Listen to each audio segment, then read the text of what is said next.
자, 방금 했던 거는 우리가 URL을 이용해 가지고 웹서버 이제 접속해서 내용을 받아오는 그런 프로그래밍이었고요.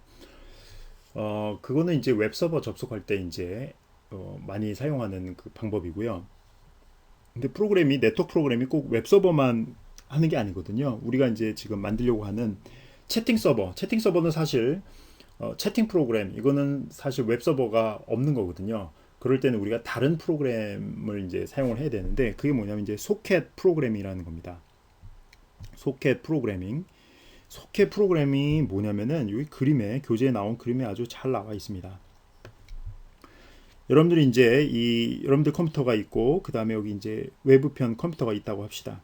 그러면은 여기 이제 IP 주소가 각각 할당돼 있고 각각의 어플리케이션마다 이렇게 포트를 사용한다고 그랬잖아요. 여기는 포트 번호 4289, 여기는 포트 번호 이제 80번을 사용한다고 했어요. 그래서 서로 이렇게 통신을 하는 겁니다. 통신을. 그죠? 이 포트를 통해서 어플리케이션이 구분된다고 했잖아요. 그래서 우리가 지금 방금 보여준 URL 이런 프로그램 같은 경우에는 포트 번호를 전혀 사용을 안 했어요. 왜냐하면 웹서버랑 이미 통신하는 거기 때문에 이 포트 번호가 이미 다 정해져 있기 때문에. 그런데 지금부터 우리가 하려는 거는 그냥 우리가 이런 포트에 대해서 모든 제어를 할 수 있는 그런 프로그래밍을 한번 해보는 겁니다.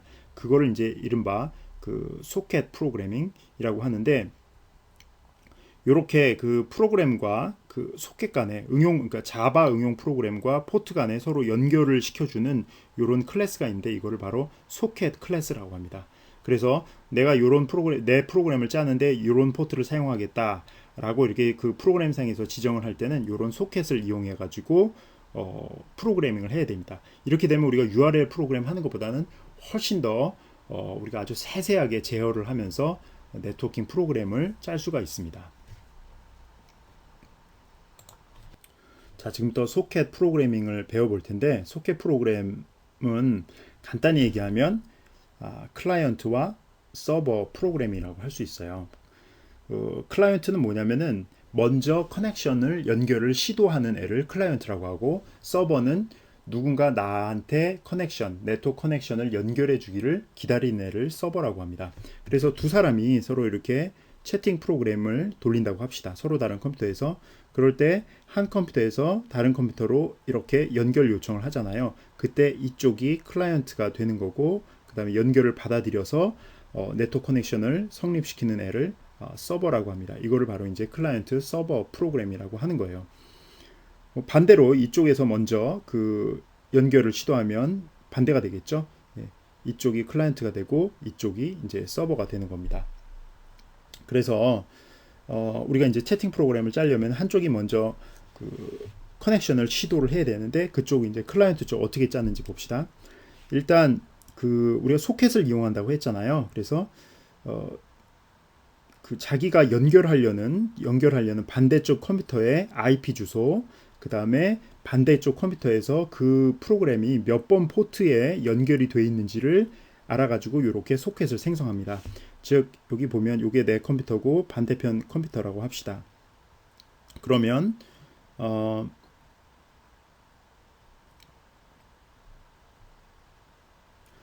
여기서 그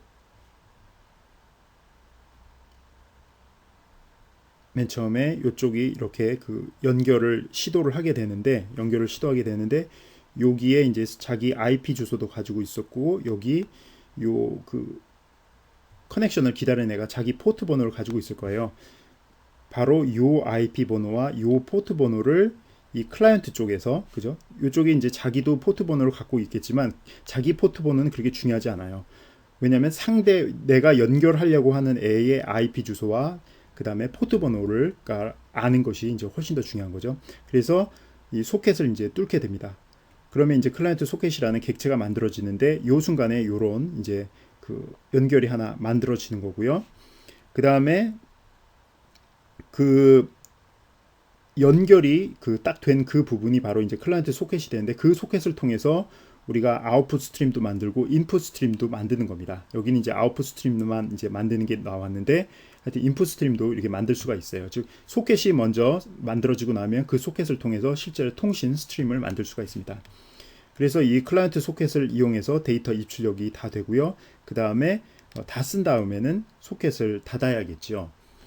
이제 서버 쪽을 한번 봅시다. 클라이언트는 이렇게 간단한데, 자, 서버는 사실 클라이언트보다 먼저 실행이 돼서 그 연결돼서 들어오는 그 클라이언트 쪽의 요청을 받아들여야 돼요. 그거를 하려면 뭐가 필요하냐면 서버 소켓이 필요합니다. 이 서버 소켓은 이쪽 그 커넥션을 받아들이는 쪽에서 미리 실행이 돼가지고 자기가 포트 번호를 하나 열고 그 다음에 그 포트에다서 그냥 무한히 기다리는 거예요. 누군가 나한테 연결을 해줄 때까지. 그때 사용하는 클래스가 바로 서버 소켓이라는 겁니다. 이때 지정되는 포트 번호는 내가 내 컴퓨터에 열고서 기다리려 하는 이제 포트 번호가 되는 거예요. 그러면 여기 나오는 이 포트 번호는 바로 이 클라이언트 소켓을 열 때 사용하는 포트 번호와 서로 같아야 됩니다. 그러니까 얘가 여기 포트에다 대고서 기다릴 때 이 클라이언트는 요 포트 번호에다 접속해 달라고서 그 연결을 하는 겁니다. 이렇게 하고요. 그 다음에 이제 요 부분이 이제 조금 중요한 부분인데, 이 리스너라는 소켓을 만들었잖아요, 객체로. 그 다음에 얘는 listener.accept라는 리스너 객체가 그 제공하는 accept라는 메소드를 호출하고 기다리게 돼요. 이 accept라는 메소드는 외부에서 연결이 올 때까지 여기서 그 리턴하지 않고 계속 기다리는 메소드가 됩니다. 그래서 요걸 하게 되면 이제 여기서 그 외부 연결이 있을 때까지 계속 기다리다가 누군가 연결을 하게 되면 그 반환 값으로 소켓을 하나 넘겨줍니다. 이 소켓은 뭐냐면 이 서버 프로그램에서 이쪽 서버 프로그램에서 그 클라이언트랑 통신하게 되는 요 새로운 소켓을 말하게 되는 거예요. 그러니까 지금 제가 하나 다시 한번 설명을 드릴게요. 자, 설명을 하자면 일단 이쪽이 서버라고 합시다. 그러면 여러분들은 맨 처음에 여기다가 요걸 뭐라고 그랬습니까? 서버 소켓이라고 했죠. 여기 이제 서버 소켓을 열고서 기다려야 됩니다. 그거를 우리가 9999번이라고 합시다. 그러면 얘가 이제 여기서 이걸 열고서 이제 accept라는 메소드 콜을 해서 뭔가 외부로부터 메소드가 그 연결이 들어오기를 이제 기다리고 있죠. 그 상황에서 이제는 클라이언트는 빨간색으로 할까요? 예. 클라이언트가 이렇게 있고, 클라이언트는 자기가 이제 실제로 소켓 콜을 하죠. 소켓 콜을 해가지고 자기 로컬 소켓은 별로 중요하지 않고 연결하죠. 여기 연결할 때 두 가지를 주죠. 하나는 IP 주소를 주고 또 하나는 반대편에 포트 번호. 여기 IP 주소가 A라고 하고 포트 번호 9999면 이 IP 번호에는 A를 주고, 그죠? A를 주고 포트 번호는 9999번을 줍니다. 그러면 여기서 이제 클라이언트가 소켓한테 서버 소켓으로 연결을 하게 되고요. 그 순간에 이제 이 연결이 accept 요 상태에서 기다리고 있었는데 연결이 들어왔기 때문에 하나의 소켓 커넥션이 연결이 되는 겁니다. 그래서 요 연결은 요 연결을 이제 이용해 가지고 그 다음부터는 데이터를 주고받을 수가 있어요. 물론 이 클라이언트 하나만 있는 게 아니라 또 다른 클라이언트, 예를 들어서 이런 색깔의 클라이언트가 있다고 합시다. 그럼 요 클라이언트도 역시 소켓을 열게 되는데 IP 주소는 A를 주고 9999를 주게 되면 얘도 마찬가지로 요 소켓에다 대고서 이렇게 연결을 하게 되고, 이때 연결이 되면 서로 데이터를 주고받을 수가 있습니다. 중요한 거는 이 accept가 리턴을 할 때 소켓을 주잖아요. 그죠? 예, 소켓을 주는데 이 빨간 클라이언트와 연결된 상황에서 accept가 리턴을 하면 여기한테 주어지는 소켓은 바로 이 클라이언트와 연결되는 소켓이고요. 그 다음에 이 연두색 그 클라이언트와 연결되는 소켓을 또 받게 되면 요렇게 또 받게 됩니다.